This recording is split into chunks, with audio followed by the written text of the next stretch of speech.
우리 오늘은 소요리 문답 11문 나눌 차례인데 소요리 문답 8문 혹시 기억나시나요? 소요리 문답 8문. 8문을 기억을 하시는 분이 별로 없겠지만 말씀을 좀 드린다면 하나님의 작정은 창조와 섭리로 이루어집니다라는 말씀을 드렸어요. 그래서 소요리 문답 9문과 10문은 하나님의 창조에 대한 이야기가 소개됐습니다. 소요리 문답 9문 하나님이 세상을 어떻게 창조하셨습니까? 라는 말씀에 우리 세 가지 기억나시죠? 지난주도 함께 나눴었는데 하나님께서 아무것도 없는 중에 창조하셨다. 그리고 6일 동안 창조하셨다. 그리고 하나님께서 선하게 창조하셨다. 이 선하다는 말은 완전하게 지으셨다라는 말씀이었어요. 그리고 소요리 문답 10문에 하나님이 인간을 어떻게 창조하셨습니까? 라는 질문에 마찬가지 세 가지 특징이 있었습니다. 하나는 하나님의 형상으로, 두 번째는 남자와 여자로 인격적인 존재와 교제하는 존재로 만드셨다라고 말씀드렸어요. 세 번째는 다스리는 존재로 만드셨다라고 말씀드렸습니다. 그러니까 여러분, 하나님의 형상으로 지음받은 저와 여러분들이 이러한 특징을 가지고 하나님께 부름받았다라는 것을 기억하시고, 사실 그래요. 요즘 뭐 자존감이라는 얘기, 뭐 또 자아 형상이라는 이야기 많이 언급되고 있는데, 다른 곳에서 내 자아 형상을 찾는 게 아니라 하나님이 나를 뭐라고 부르시는가가 중요한 이야기예요. 하나님이 나를 어떻게 창조하셨는가가 중요한 이야기예요. 세상 사람들이 나를 어떻게 판단하든 혹은 내 자신이 나를 어떻게 생각하든 그것보다는 하나님이 나를 어떻게 생각하는가가 진실이고, 하나님께서 그렇게 우리를 부르셨다라는 사실을 여러분 기억하시고, 내가 그처럼 귀한 존재로, 하나님의 형상으로 지음받은 존재로, 그리고 나 혼자 살 수 없기에 함께 교제할 수 있는 공동체를 주셨다는 사실, 또 이것이 하나의 가정으로 이루어질 때는 여러분 언젠가 남자 또 아내와 남편을 만나서 가정을 이루게 될 텐데, 그런 아름다운 가정을 통해서 하나님을 알아갈 수 있는 존재로 만드셨다는 사실을 여러분 기억하시고, 중요한 사명 하나 우리는 부여받았죠. 다스리는 존재로. 그것이 어떤 자연을 훼손하지 않거나 이런 것을 뛰어넘어서 여러분을 부르신 그 삶의 현장에서 하나님의 영광을 위하여, 하나님 나라를 위하여 일구어가는 그 사명을 우리에게 주셨다는 사실을 기억하시고, 여러분이 지금 어디에 계시나요? 어떤 직장에 계시나요? 어떤 학교에 계시나요? 여러분 때문에 하나님 나라가 올 수 있도록 그런 귀한 사명을 감당할 수 있는 저와 여러분 될 수 있기를 바랍니다. 이것이 소요리 문답 10문까지의 이야기였습니다. 그렇다면 오늘은 그 소요리 문답 8문에 의하면 하나님의 작정은 창조와 섭리로서 이루어집니다라고 했는데, 오늘 11문 하나님의 섭리는 무엇입니까? 이것이 오늘 저와 여러분이 나눌 제목입니다. 여러분 주보를 보시고 안쪽에 보시면 답이 나와 있습니다. 제가 질문하면 여러분께서 힘차게 답변을 해주시면 되겠습니다. 하나님의 섭리는 무엇입니까?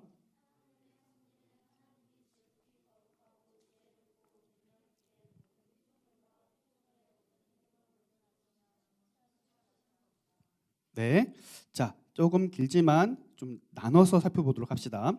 하나님이 지극히 거룩하고 지혜롭고 능력 있게, 그 다음에 뭐냐면 모든 피조물과 피조물의 행동을 보존하시고 통치하시는 것이다 라고 말씀하고 있습니다. 하나님의 섭리 중에 기억해야 할 두 단어가 있다면 바로 보존과 통치입니다. 보존과 통치. 하나님께서 창조만 하시고 주무신다면, 창조만 해놓으시고 아무것도 하지 않으신다면 그것은 제대로 돌아가지 않을 거예요. 마치 여러분 그 집을 오랫동안 방치하면 집이 어떻게 돼요? 더 이상 우리 집이 아닌 게 되죠. 다른 모든 곤충들의 집안이 됩니다. 훼손되고 무너지게 될 거예요. 그러나 하나님께서 모든 만물을 창조하신 이후에 그것을 계속해서 운행해 나아가시는 것, 보존하시고 다스리시는 것, 이것이 바로 하나님의 섭리, 보존과 통치의 개념이 되겠습니다. 여러분, 한 가지 질문을 드리죠. 나는 왜 남자로 태어났을까? 여러분은 왜 여자로 태어났을까? 왜 나는 이 시대에 태어나서, 하필이면 요즘 같은 시대에 태어나서 3포, 4포, 5포, 6포, 다포 이런 고난을 받으며 살아가야 할까요? 나는 조선시대에 태어났으면 좋았을 것 같은데, 나는 예전에 로마 시대에 태어났으면 참 좋았을 것 같은데, 이런 생각 안 해보시나요? 나는 왜 이 시대에 태어났을까? 물어본다면 여러분 어떻게 답변하시겠습니까? 속으로 대답해 보시는 거예요. 부모님이 낳아줘서? 그냥? 우연히? 어떻게 하다 보니? 제가 말씀드린 것 중에 좀 해당되는 게 있습니까? 아니면 여러분 다른 답변이 있으십니까? 많은 사람들이 그렇게 말할 거예요. 부모님이 낳아주셨으니까. 그리고 내가 태어나고 남자로 혹은 여자로 태어나고 이 시대에 태어나는 것에 대해서는 나는 아무런 권한이 없고 아무런 결정이 없으니까 그냥 어쩔 수 없이 그냥 이렇게 말씀하실 수도 있겠습니다. 그런데 여러분 성경을 보면요, 이 질문에 대해서 성경은 뭐라고 말씀하고 있냐면 하나님께서 태어나게 하셨다라고 말씀하세요. 하나님께서 그 시대에 나를 태어나게 하셨다라는 거예요. 이렇게 구체적으로 명시되어 있지는 않지만 하나님의 작정 속에서 우리를 태어나게 하시고, 다른 표현으로 한다면 부르시고 하나님의 일을 이루시길 원하신다는 거예요. 이것이 바로 성경의 대답이고, 우리는 이러한 내용들을 섭리라고 얘기하는 거예요. 알진 못하지만, 우리가 다 헤아릴 수 없지만 하나님이 그 시대에 나를 혹은 남자로, 나를 혹은 여자로, 또 그 가정에, 또 서울이나 어떤 특정한 지역에 나를 연희교회에 부르셨습니다. 낳게 하셨습니다. 이것이 성경적인 답변이라는 거예요. 모든 것을 아시고 모든 것을 할 수 있는 그 선하신 하나님께서 완벽하게 계획하시고 그 계획에 따라서 여러분을 남자로, 여러분을 여자로, 특별히 대한민국 서울에 또 이곳에 우리를 부르셨다라는 겁니다. 한 가지 더 질문 드리죠. 그러면 여러분 요즘 100세 시대가 넘었나요? 150세까지 산다고 그러던데, 일단 100년 후에 여러분 어떻게 되겠어요? 죽어요? 안 죽고 계실 분 있지 않나요? 너무 멀리 갔나? 그럼 100년 후에 어떻게 될 것 같아요? 죽은 다음에 천국 갑니까? 어떻게 믿어요? 여러분 한번 대답해 보세요. 100년 후에 난 어쨌든 흙에 묻히긴 할 건데 여러분 영혼은 어디가 있어요? 그렇게 자신 없는 눈빛으로 쳐다보지 마세요. 좀 자신 있게 쳐다보셔야 돼요. 100년 후에 여러분의 영혼은 어디에 있습니까? 네, 자신 있게 천국에 있어요 라고 말씀하시는 분들이 있는 반면에 잘 모르겠다 하시는 분들도 있을 거예요. 그런데 여러분 나는 천국에 있을 것 같아, 하나님 나라에 있을 것 같아 라고 생각하시는 분들은 어떻게 그렇게 믿는 거예요? 왜 그렇게 믿는 거죠? 여러분 행실이 그렇습니까? 여러분의 믿음이 그렇게 견고합니까? 여러분이 천국에 어울리는 사람이기에 그렇게 믿으시는 겁니까? 전혀 그렇지 않을 거예요. 하나님을 믿으니까 믿는 거예요. 하나님께서 실수하지 아니하시고, 특별히 말씀을 통하여 하나님 예수님을 믿는 자를, 영접하는 자들은 하나님의 자녀가 되는 권세를 주셨으니 이러한 성경의 말씀들을 우리가 믿기 때문에 그러는 거예요. 하나님은 실수하지 아니하시고 변개치 아니하시고 약속하신 것을 반드시 이루시는 분이라는 사실을 믿기 때문에 그 말씀을 근거해서 100년 후에 나는 어디에 있을 거야, 당장 어떤 사고가 났을 때, 어떤 일이 벌어졌을 때 하나님이 나를 인도하실 거라는 믿음이 우리에게 있는 거예요. 경제 위기가 다가오고 어려운 일이 다가오고 그럴 때마다 어쩌다 보니 그런 거야, 그럴 수밖에 없는 운명이야, 우연히 그렇게 됐어, 그냥 그런 시대를 내가 어쩔 수 없이 운 좋지 않게 살게 된 거야. 이민이 답이고 죽는 게 답이고 죽지 못해 사는 게 답이야. 여러분은 어떻습니까? 하나님을 믿는다는 것이 죽으면 천국 가게 인도해 주실 거야 라는 것을 믿는 겁니까? 아니면 하나님을 믿는다는 것이 이 삶을 살아가면서 하나님이 여전히 살아계셔서 나를 보존하시고 나를 다스릴 거야 라는 사실을 믿는 것입니까? 여러분은 전자를 믿으십니까? 후자를 믿으십니까? 둘 다 맞는 것이겠지만 하나님을 믿는다는 것은 여전히 살아계셔서 나를 통치하시는 하나님, 나를 인도하시는 그 하나님을 믿는다라는 고백일 것입니다. 그래서 우리가 잘 아는 대로 욥기가 그런 고백하잖아요. 고난이 다가왔을 때 나의 가는 길을 오직 그가 아시나니 그가 나를 단련하신 후엔 내가 정금같이 되어 나오리라 말합니다. 욥이 지금 욥기 42장을 가봤기 때문에 하는 말이 아니에요. 지금 그에게는 아무런 희망도 없고 오히려 친구들이 몰려와서 너 죄가 있으니까 그런 거 아니야, 이렇게 타박하는 가운데도 하나님이 나를 단련하신 후에는, 이 일 이후에는 하나님이 계획하신 것이 있을 거야 라고 얘기하는 거예요. 그리고 계획은 값싼 것이 아니라 정금처럼 빛나는 그런 귀한 인물로 나를 붙들어 사용하실 거야. 그래서 소율이의 문답을 보면 하나님의 섭리를 일컬어서 아까 말씀드린 대로 두 가지를 중요하게 얘기하고 있어요. 여러분 다시 한번 답변을 한 번 더 읽어주시면 감사하겠습니다. 소율이의 문답 11문, 하나님의 섭리는 무엇입니까?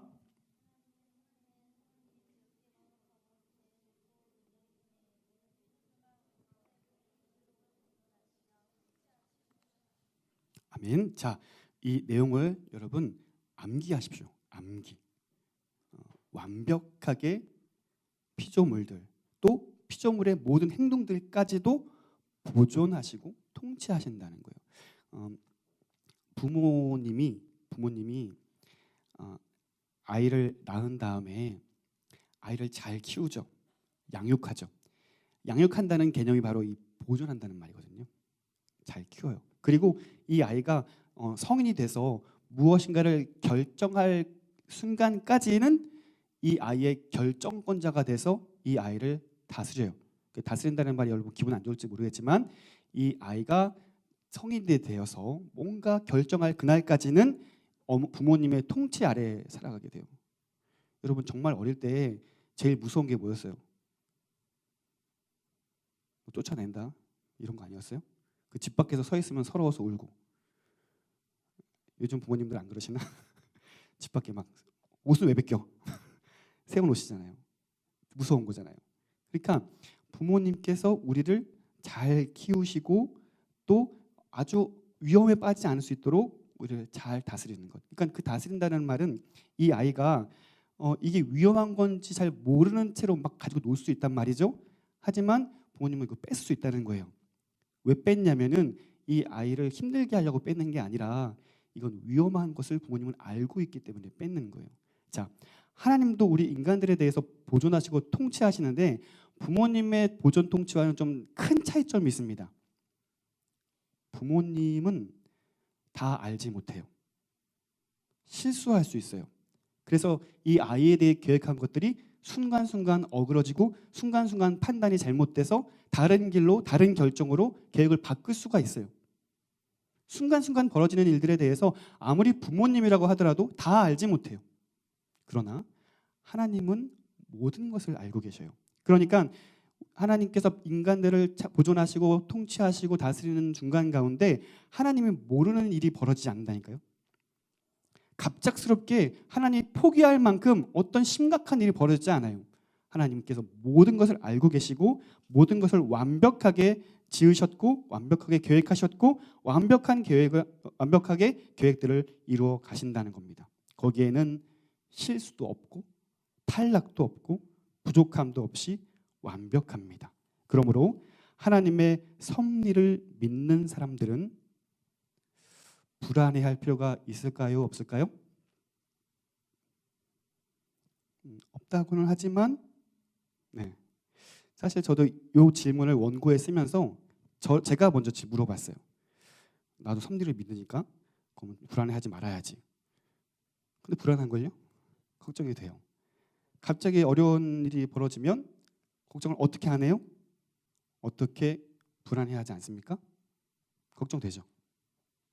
그런데 하나님의 섭리를 믿는 사람들은 순간 어려워하고 걱정할지 모르겠어요. 하지만 눈을 들어서 하나님을 바라보더라니까요. 나는 다 이룰 수 없지만 이 모든 것을 이룰 수 있는 그 하나님을 눈을 들어 바라보는 거예요. 당장 걱정할 수 있죠. 당장 염려 안 할 수 없죠. 어떻게 인간이 그래요? 너무 두렵고 무서운데 이거 해결되지 않으면 큰일 나는데 어떡해요? 억장이 무너지고 답답하고 억울한데요. 그런데 계속해서 절망의 자리에 떨어져 있지 않아요. 믿음의 눈을 들어서 그 모든 것을 이루어 가시는 하나님을 바라봅니다. 그것이 하나님의 섭리를 믿는 사람들의 모습이라는 거예요.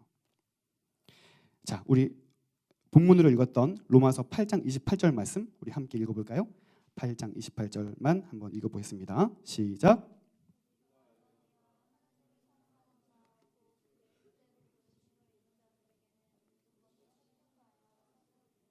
아멘. 모든 것이 합력하여 선을 이루느니라. 자, 여기서 모든 것이 무엇입니까?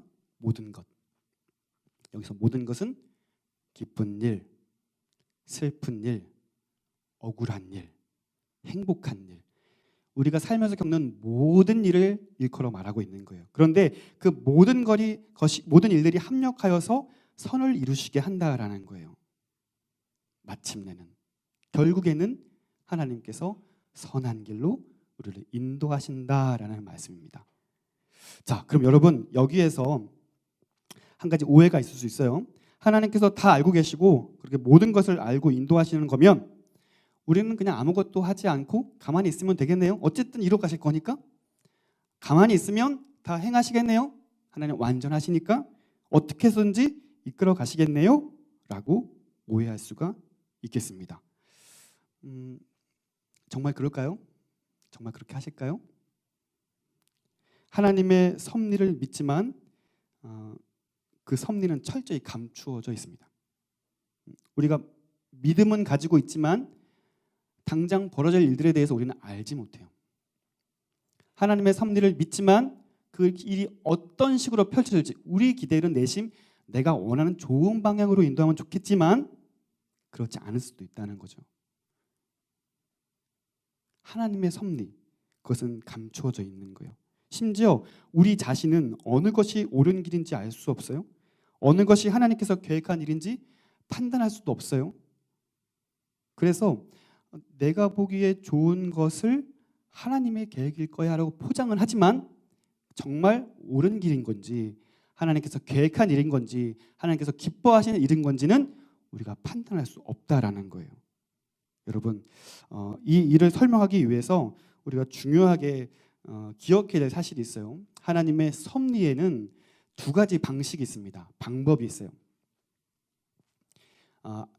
전에 말씀드렸던 보존과 통치라는 개념은 섭리의 요소라면 이제 그 섭리를 어떻게 이루어 가시는가에 대한 방법은 또한 두 가지가 있는데 하나는 협력이라는 겁니다. 협력.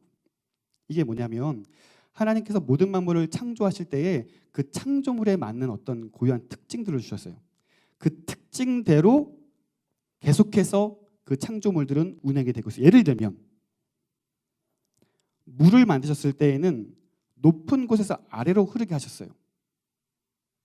그리고 태양과 지구와 모든 우주를 만드셨을 때에는 거기에 적합한 환경과 적합한 특징을 주셔서 그것에 맞게 운행하게 하셨어요. 그러니까 여러분, 지구가 창조된 이후로 한 번도 태양의 궤도를 벗어난 적이 없어요. 23.5도 기울어져 있는 것이 한 번도 각도가 조금이라도 어긋난 적이 없어요. 하나님이 통치의 방법대로 그렇게 정하셨기 때문에 그래요.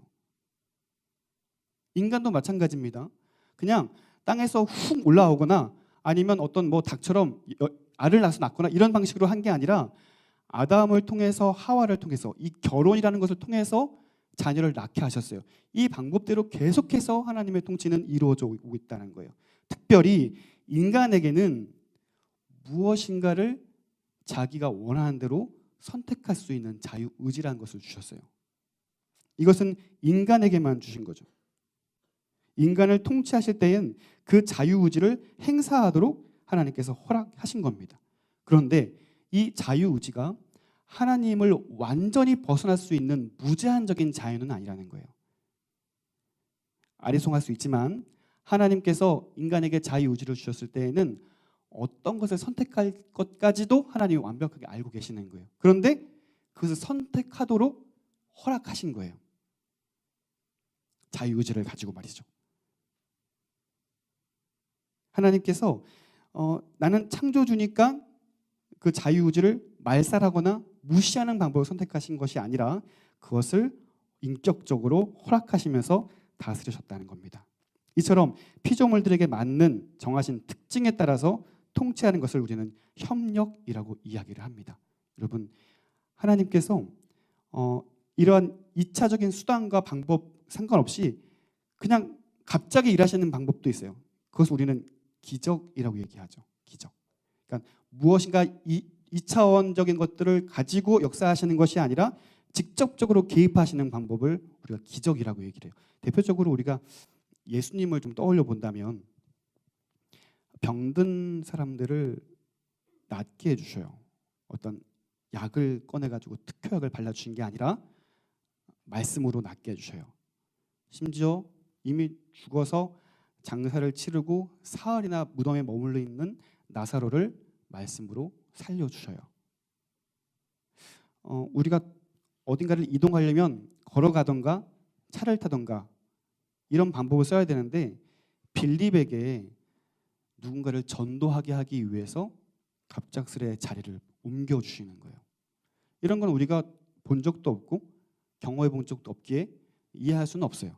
하지만 실제로 예수님께서 또 하나님께서 그런 기적을 통해서 하나님께서 직접적으로 개입하셔서 역사하시는 장면들을 우리는 보게 됩니다. 자, 이 말씀을 드리는 이유는 뭐냐면 우리가 하나님의 섭리가 어떤 식으로 역사하는지를 우리가 분명히 알아야 된다는 거예요. 우리가 알지 못하기 때문에 이런 오해들을 한다는 거죠. 자, 하나님께서 섭리하는 방법 가운데 협력과 기적의 방법을 사용하신다는데, 자, 기적은 구약과 신약 시대에 끝났어. 이제 기적 없어. 라고 믿으십니까? 하나님은 여전히 원하신다면 여전히 오늘날에도 기적을 이루실 수 있는 분이에요. 협력, 여전히 하나님은 모든 천지 만물의 피조물들을 통해서 그 고유의 권한과 고유의 특징들을 가지고 여전히 협력하여서 역사하시고 통치해 가셔요. 우리는 이 두 가지의 방법에 양극단에 서 있으면 안 되겠습니다. 그걸 잘 조화롭게 생각해야 되겠어요. 예를 들어서 여러분이 머리가 아프거나 피부에 뭐 문제가 생겼어요. 그럼 여러분 어떻게 하십니까? 약을 먹어요? 약을 먹어도 안 되면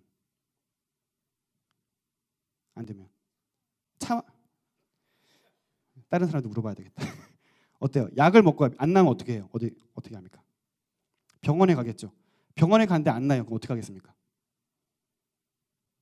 목사를 찾아온다거나 기도원에 간다거나. 여러분 어떻게 하시겠습니까?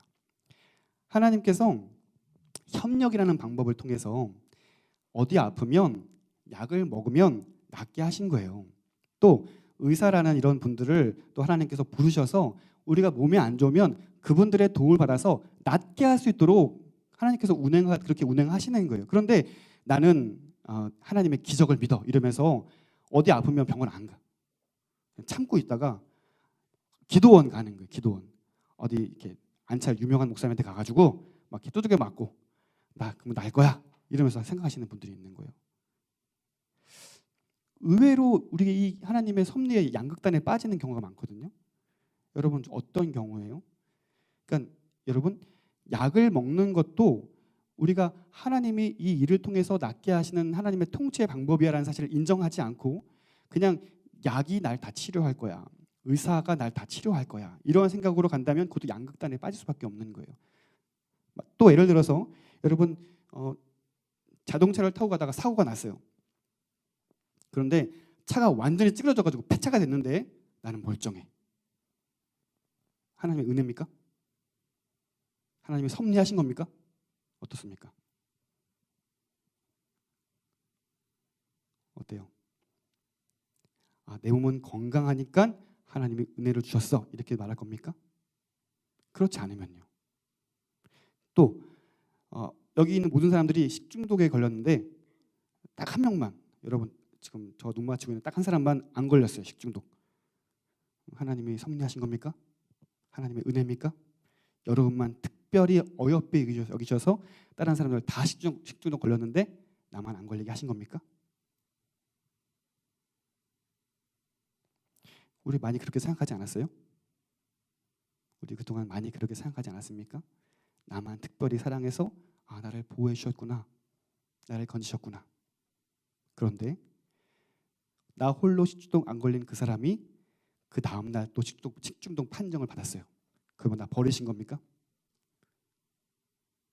여러분 하나님의 섭리는요 걸리고 안 걸리고 사고가 나고 안 나고 내가 조기에, 내가 보기에, 내가 생각하기에 내게 유익이 되는 것만 하나님이 내게 은혜를 주셨다. 이렇게 생각하기에는 큰 오해가 있다는 겁니다. 내가 아플 때에, 내가 어려울 때, 내가 고난당할 때에 하나님께서 계획하시는 바가 있어요. 여러분, 로마서 8장 29절 30절 두 구절 한번 다 함께 읽어보겠습니다. 29절 30절 시작.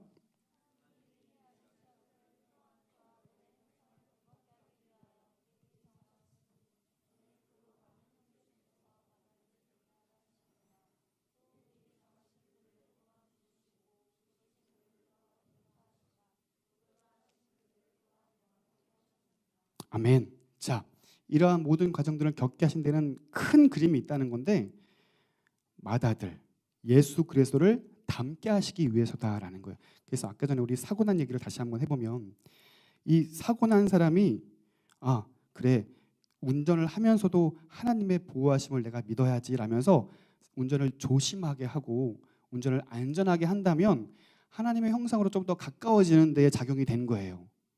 그런데 그 순간만을 하나님의 은혜를 살려주셨어라고 그냥 그 순간 끝내버리고 그 은혜를 흘려버린다면 하나님의 형상으로 나아가는 것, 그리고 하나님께서 원하시는 섭리의 방법으로는 이 사람이 전혀 나아가지 못했다라는 것이죠.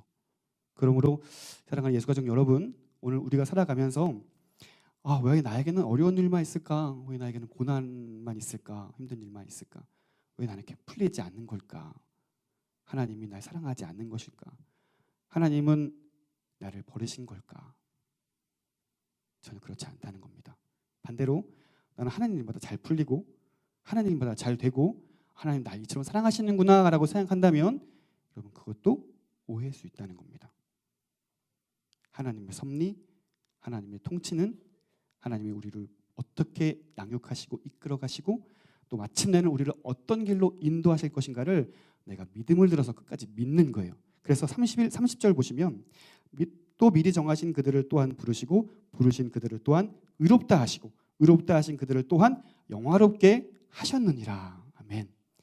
영화의 모습으로, 그러니까 이 영화의 모습은 결국은 예수 그리스도의 장성한 분량으로 성장하는 그 완벽한 모습을 의미하고 있는 거예요. 그러니까 섭리를 통하여서 하나님께서 원하시는 그림은 내가 예수 그리스도의 장성한 분량으로 성장하는 것. 고난이 와서 감사할 수 있습니다라고 고백할 수 있는, 고난이 왔을 때에 이 고난을 통해서 나를 더 성장시켜 주님을 찬양합니다라고 고백할 수 있도록 하나님 우리를 이끌어 가신다는 겁니다. 사랑하는 여러분, 특히 청년의 시대를 살아가면서 참 힘든 일이 많고 가장 어려운 일, 가장 힘든 일이 있다면 잘 앞이 보이지 않는다는 거예요. 내가 아무리 계획을 세우지만 계획대로 되지 않는다는 거예요. 내가 원하는 대로 되지 않는다는 거죠. 그러나 하나님의 섭리를 믿는 사람들은 이 고난 가운데 하나님을 바라볼 수 있는 사람들이 되어야 합니다. 그리고 마침내는 하나님이 나를 인도하실 것과 하나님께서 나를 통하여서 역사하시고 계획하시고 이루고자 모든 일들을 완벽하게 이루실 분이야라는 것을 믿음으로 받아들이고 그 문제를 대하는 사람들, 그 고난을 대하는 사람들, 그렇게 주님을 고백하는 사람들, 그들이 바로 저와 여러분 될 수 있기를 주님의 이름으로 축원드립니다.